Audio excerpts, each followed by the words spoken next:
Page 8. So the first thing that I think is really important when we're feeling stuck is to figure out where and how we're stuck.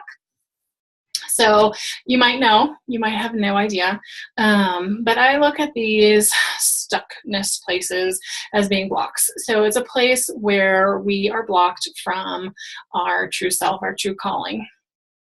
And, sometimes we can overcome that with a little bit of willpower, but a lot of times it is actually, more on a cellular level. It might just be a habit, but a lot of times it's really ingrained deep into who we are and what we are. And it takes a little bit more overcoming.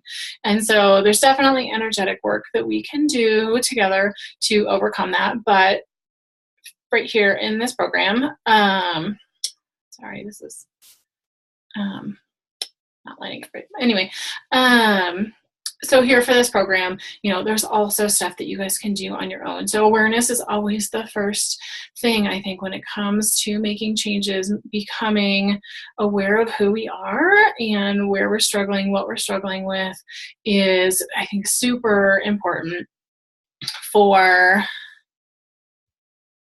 dealing with this. So I want to see if I can screen share this, and I don't think I can. Let me see. Sorry for the delay. Let me see, screen share.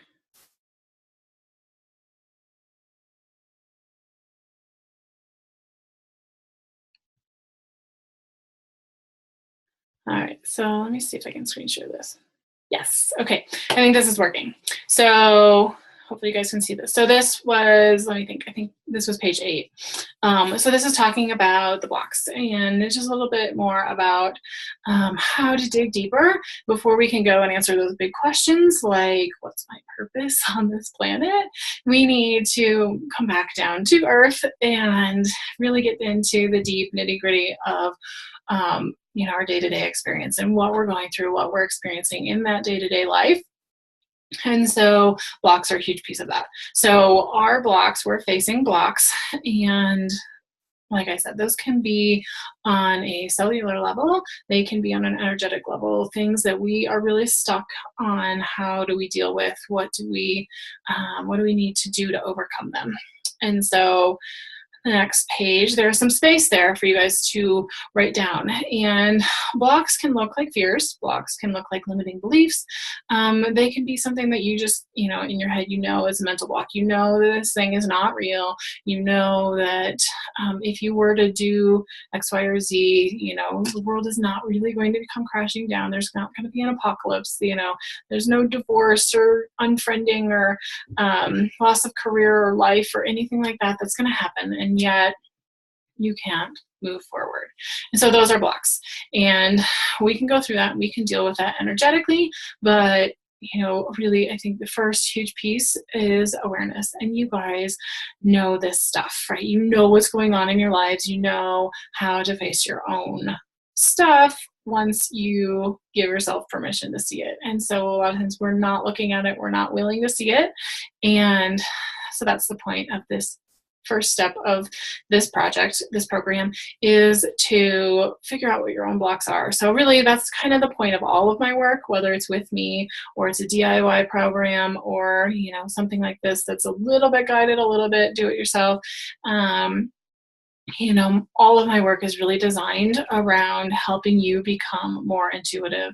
So helping you clear out the noise, the clutter, the toxins, whatever it happens to be, so that you can hear your own self, your own guides, your own spirit team, your own gods, and whatever it is that you believe in, so that you can do all of this work on your own.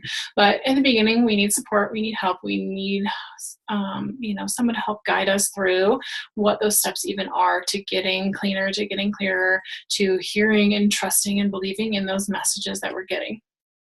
And so first step, noticing what your blocks are, and then also working to release them. And so this is an energetic piece that I've thrown in here for you guys.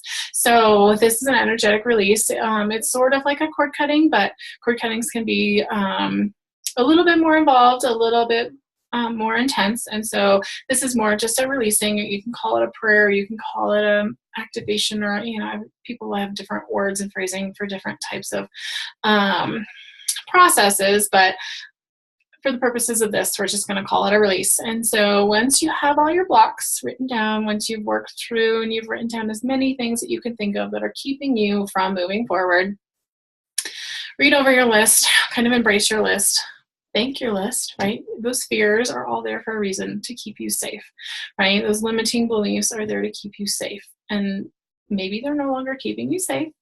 Maybe they never really were, but that was their intention, right? They were there, whether put by you or your parents or wherever that belief came from, it was there for your greater good, whether it was real or not, is to be seen or decided by you, but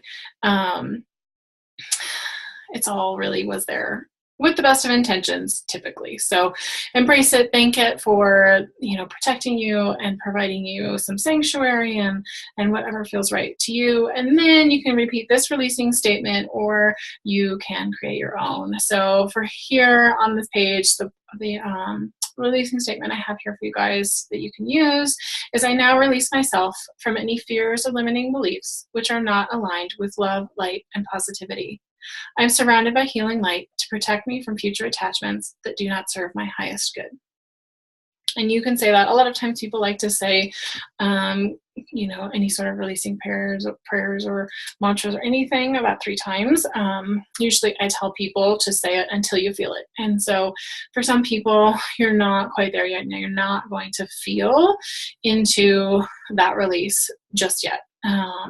But if you are a little bit more of a sensitive person, if you are a little bit more of an intuitive person, if you're a very clean and clear and open person, then you might actually feel that. So, say it maybe 10 or 15 times. If you still don't feel anything, then maybe stop. But for a lot of you, you're going to feel like a weight has come off your shoulder or off your heart, or you might feel like your heart is open, or you might start to cry and get some sort of emotional release.